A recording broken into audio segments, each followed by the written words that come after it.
शहरातील वाढत्या अतिक्रमण विरोधात अमरावती महानगरपालिकेने आज सकाळी मोठी धडक कारवाई करत अतिक्रमणधारकांमध्ये खळबळ उडवून दिली।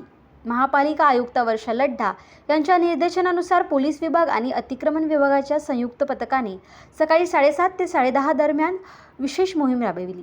राजकमल चौक, श्याम चौक, तहसील कार्यालय परिसर, जवाहर गेट, इतवारा बाजार आणि शनी मंदिर परिसर या शहरातील मुख्य अत्यंत गर्दीच्या भागांमध्ये कारवाई करण्यात आली।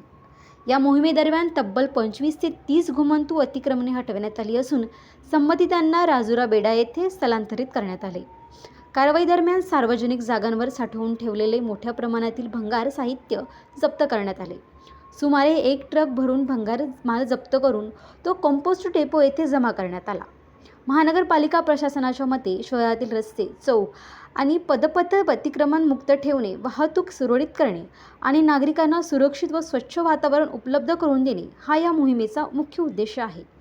प्रशासनाने अतिक्रमण विरोधात झिरो टॉलरन्सची भूमिका घेतली असून सायंकाळीही अशाच प्रकारची विशेष मोहीम सुरू राहणार असल्याची माहिती देण्यात आली आहे। त्यामुळे अतिक्रमण करणाऱ्यांमध्ये भीतीचे वातावरण निर्माण झाले असून शहर अतिक्रमण मुक्त करण्यासाठी प्रशासनाने कंबर कसल्याचे चित्र दिसून येत आहे। महापालिकेने नागरिकांना सार्वजनिक जागांवर अतिक्रमण न करण्याचे आणि शहर स्वच्छ व सुव्यवस्थित ठेवण्याचे प्रशासनाला सहकार्य करण्याचे आवाहन करण्यात आले आहे।